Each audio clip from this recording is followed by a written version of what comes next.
Hello everyone, welcome to today's video. In this video, we will be talking about rules of inference in artificial intelligence, and we were discussing about knowledge representation issues in our previous video. So this is a continuation of knowledge representation issues where we will be discussing various rules which are used to create new logic from old logic or by some evidence. Okay, so let us begin. Up till now in knowledge representation, we have discussed that knowledge can be represented using logic, and we also talked about propositional logic where there were various propositions or facts about the real world or facts about the world which were taken into consideration and were represented using various symbols, and their propositions were the conclusions were drawn based on those propositions and as well as the truth table. So here in today's video we will be discussing about the inference rules, which are basically the templates for generating valid arguments. So talking about inference, so inference is a mechanism, or let's say it is a way to create or derive new logic from old logic. Okay, so if we are considering to derive some new information from old information or some new logic from old logic, we can consider the inference based operations or inference based executions. So they generate the conclusions from evidence and facts. Okay, so whenever we are generating an inference, we have to understand that we will be able to generate the conclusion with the help of some evidence just one second. Yes, generate the conclusion from various evidence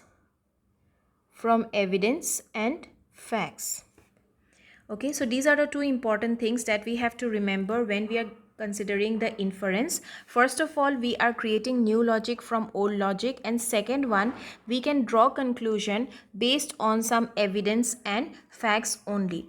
Okay, not some random rules or random assumptions, but it has to have certain facts associated with it. Now talking about inference, so there are certain inference rules or basically guidelines based on which we can derive the new knowledge from the old knowledge or new logic from the old logic. So talking about inference rules, we can also consider them as templates for what? Templates for generating valid arguments. That means whatever we are generating as a conclusion, those are basically valid, or those are basically we can also consider it as true, or that is actually the new structure or new knowledge which could be derived. Okay, inference rules are applied to derive proofs in artificial intelligence, and the proof is a sequence of conclusion which leads to the desired goal. So we have a goal, and this will basically be guided by some inference. Okay, inference, and these inferences are based on certain facts. Okay, so here Fn is basically the range of facts or the different types of facts and evidence which is used to be considered, or which is used to generate certain inferences. Okay, and these inferences will ultimately lead us to the desired goal. Okay, and these inferences we can also consider as a logical proof of arriving at the conclusion. Now in inference rules, the implication among all the connectives, it plays a very important role. We already discussed about implication. Implication is represented. So implication is represented using an arrow symbol. Okay, so if basically in inference rules, whenever we are considering any new logic from old logic, this implication will play a major role. There are also other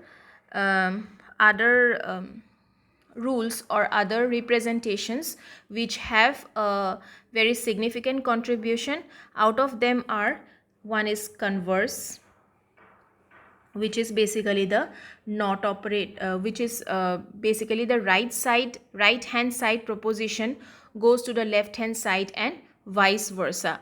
That means suppose in implication we have P implies Q. Okay, so converse is just the opposite of, it is also represent something with a directional arrow, but it means that the right hand side of the proposition will go to the left hand side. So it can be written as Q implies P, just the opposite of converse. There are other two factors which are also associated with inference rules. The third one is contrapositive. So contrapositive, so this representation is also widely used, where we will use the negation of converse term.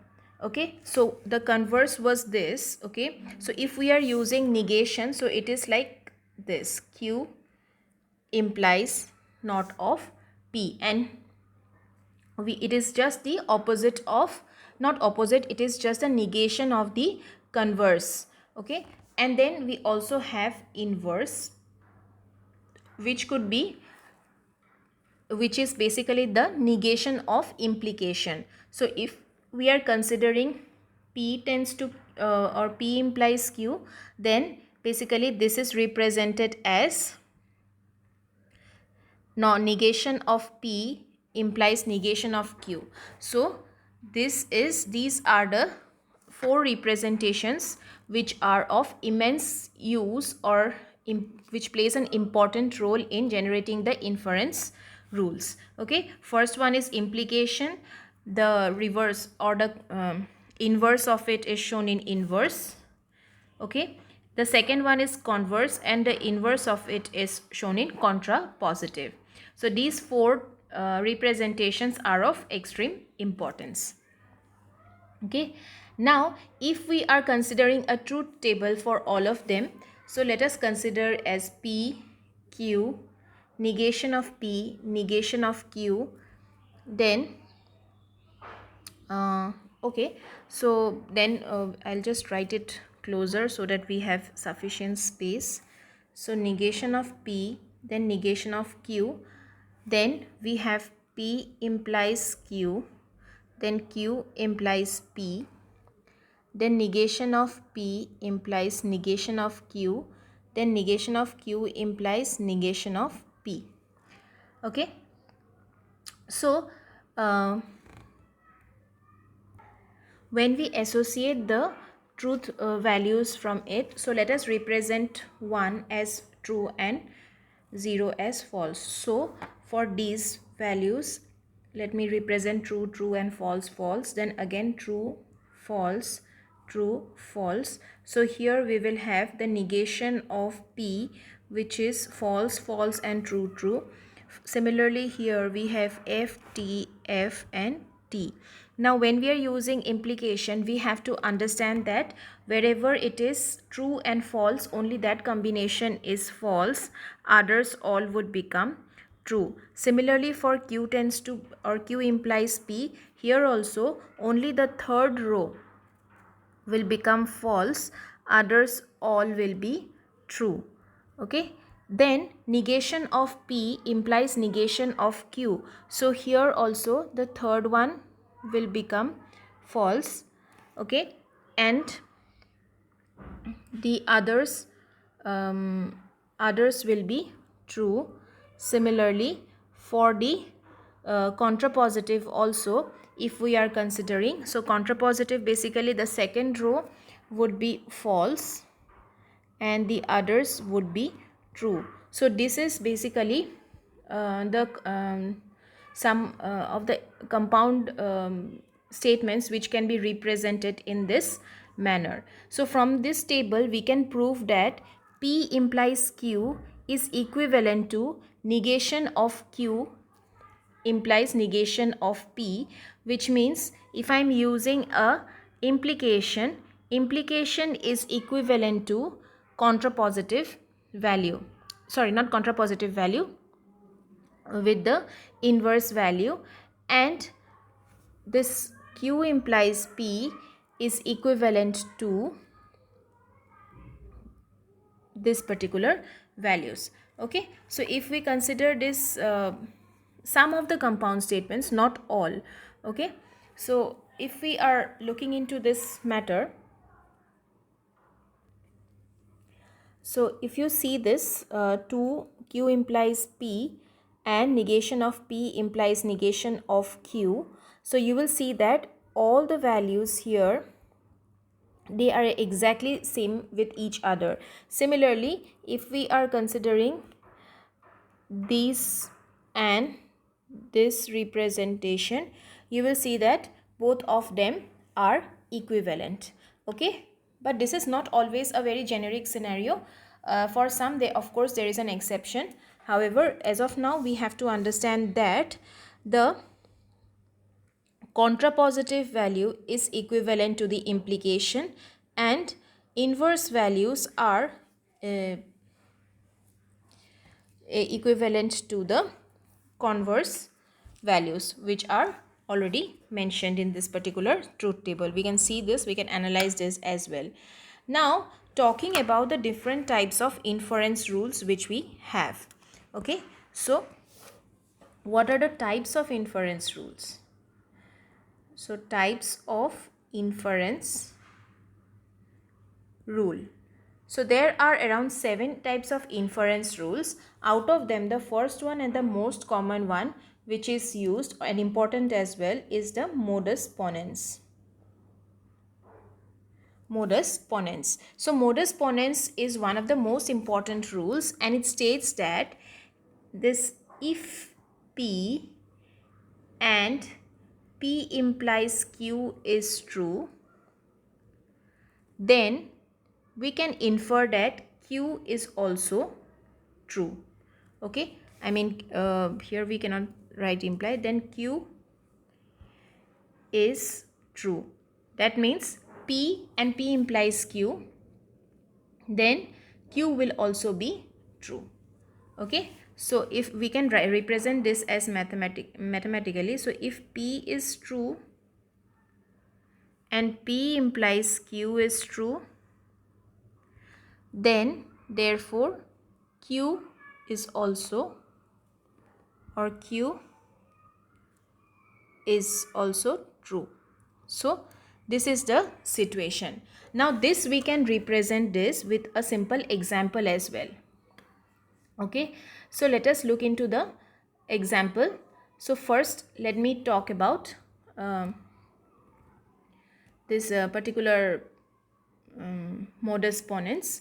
So first premise, let us consider the first premise or the first statement, compound statement, as if the car is expensive, then it is comfortable.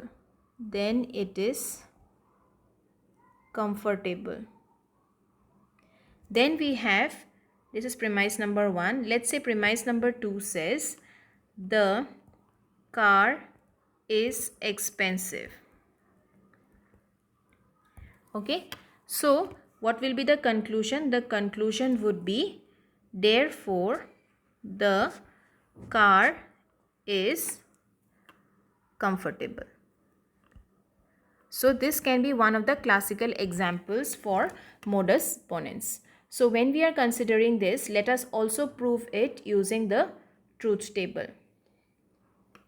Okay, so if we are using the truth table, let's say we have P and Q and P implies Q. Okay, so let's say 0 0 1 1 0 1 0 1. You can also replace this by true and false if you feel like. So P implies Q, we will get 0 here, and others are 0. Then we have 0 1 to be, so this should be 1. So it is 1 0. So P implies Q is 0. The others values are 1. So if we analyze this, so Q was our conclusion, right? And P was the first premise.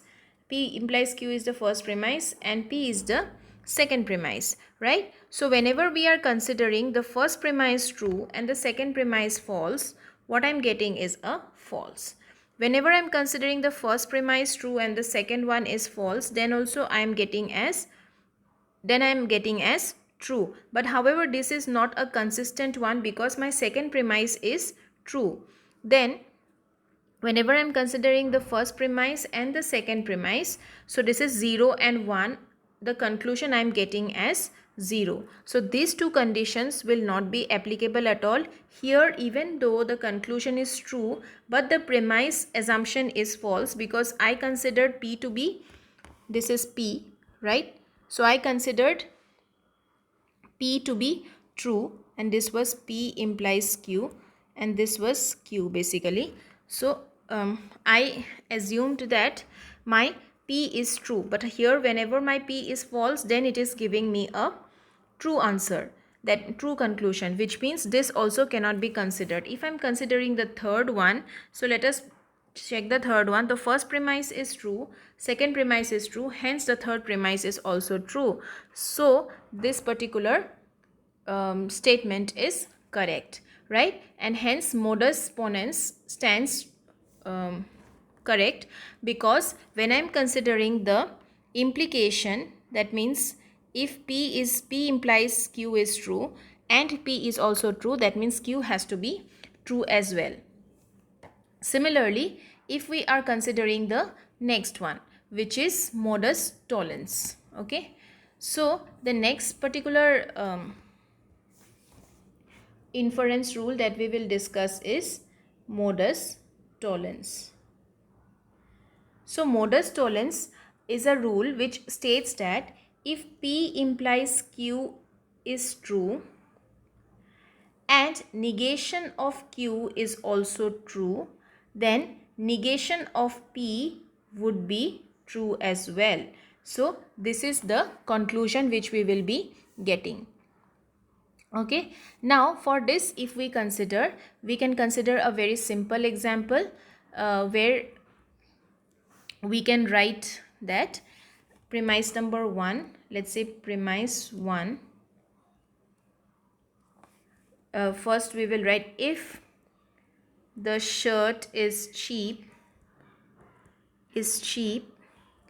then there is life on Mars.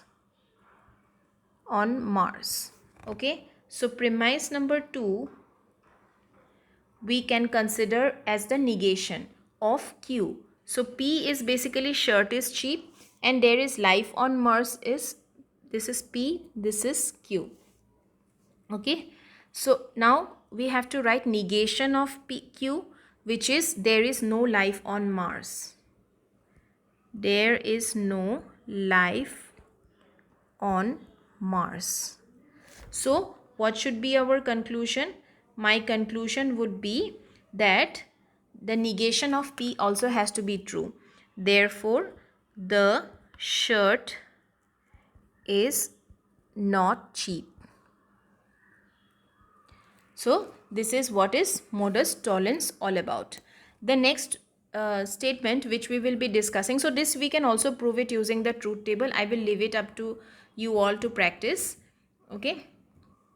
The third one is that we will be discussing is hypothetical syllogism. Okay. Hypothetical syllogism. So what happens here is, if P, there is a rule which will state that if P implies R is true, or if we are considering here we have to consider 4 different symbols to represent. So if we are considering P implies R is true and Q implies R is also true, okay, P implies I have made a mistake here. Yes, P implies R is true whenever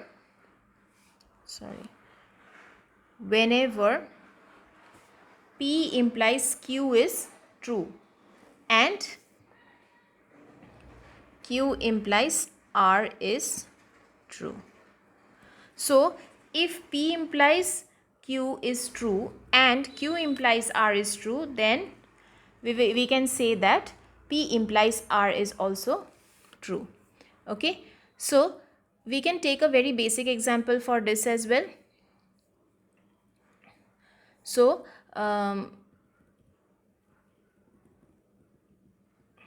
yes, so let us write down as a small example. So for this, let's say premise 1 we have considered as, if you have my home key, then you can unlock my home. So if you have my house key, you can unlock my house. Then premise 2 would be, if you can unlock my house, you can take my money. If you can unlock my house, you can take my money. However, so here P is if you have my house key. So this is P. You can unlock my house. So this is Q. Again, you can unlock my house. This is Q. Then you can take my money. So this is R. Now what it will imply? Conclusion would be, if you have my house key, you can take my money. So if you have my house key, you can take my money. Right? So this is the hypothetical syllogism where we will have to use three different symbols in order to represent the logic. Okay. The next is disjunctive syllogism.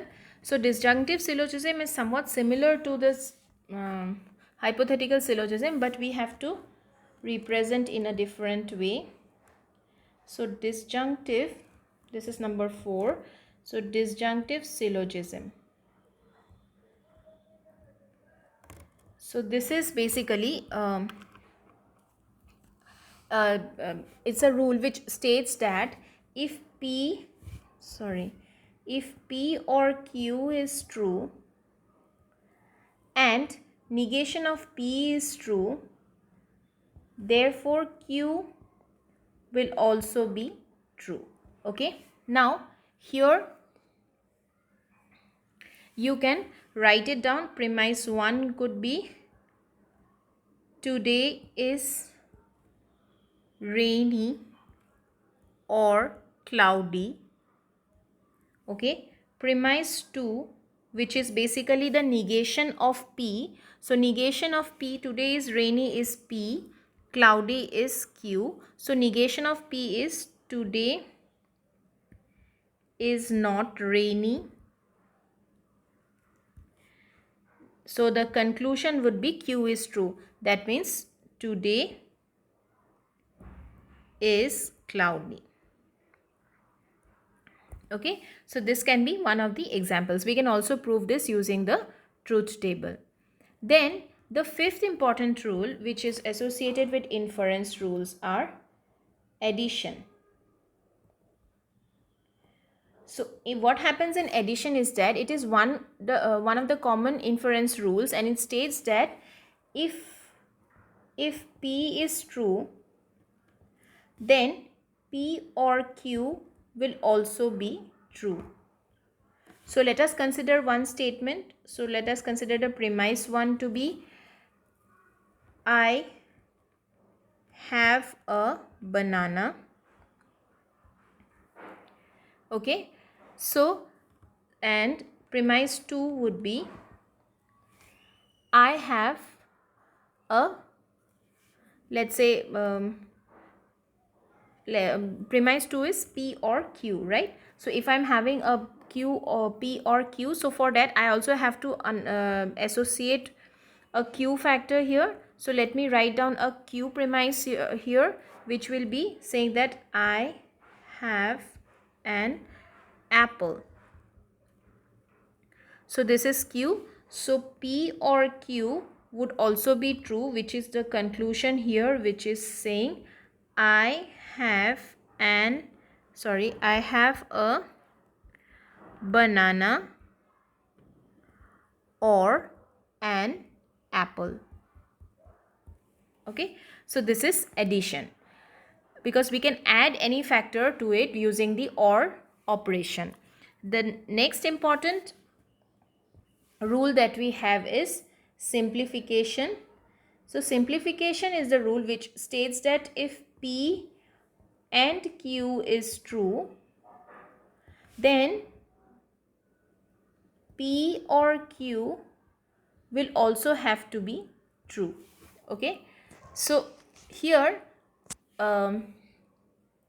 we can use different statements.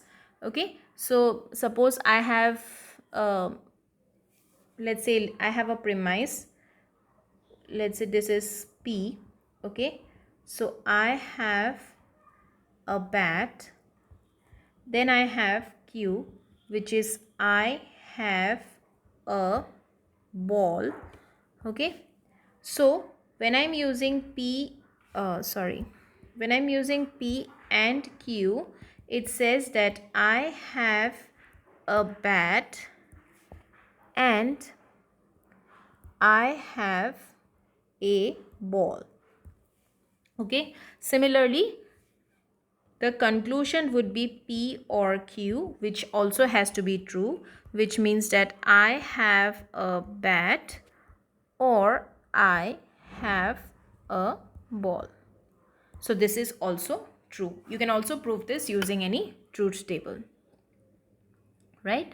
So basically, suppose I have P and Q, right? So if I'm having some P and Q,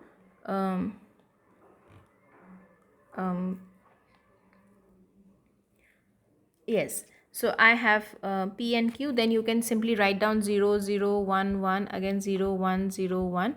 So you can always write down P and Q, which is 0 0 0 and 1. So if all of them, if this is true, then P or Q also has to be true. Okay, so if you are using P or Q, that means 0 1 1 and 1. However, these two values will not be consistent because one of them is, because this particular value is not true, and we do not have a consistent value for both of them. Okay, but in the last row we have a consistent value for all of the representation, so hence we can consider it. Okay, so this is simplification. And the seventh important rule which we have is resolution. Okay, resolution. So resolution is the rule which states that if P or Q and negation of P and R is true, then Q or R is also true. So here we are again using three different symbols, P, Q and R. So it states that if P or Q is true, if P or Q and a negation of P and R is true, then Q or R is also true. So we have to understand that it is basically a resolution type of a symbol.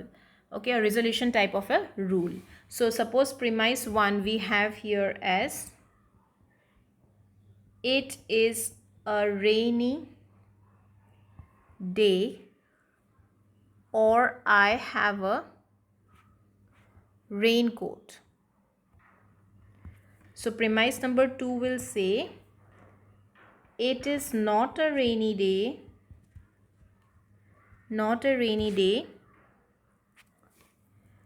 and let's say I am feeling cold. Okay, So what will be the conclusion? The conclusion would be, I have a raincoat, or I am feeling cold. So this is the representation. You can also prove this using the truth table. So these are the 7 different types of inference rules which we talked about in today's session. And we also have to understand that all of these are basically templates in order to create new knowledge from already existing ones. Okay, so all of this, whichever we have considered, so all of these values are basically deriving some knowledge from the already existing premises or evidences. Okay, so there are 7 different types of inference rules which can be put to use in order to generate this new knowledge, and we call them as inference based rules. So that is all for today's session. We will talk more about it in the next session. Thank you.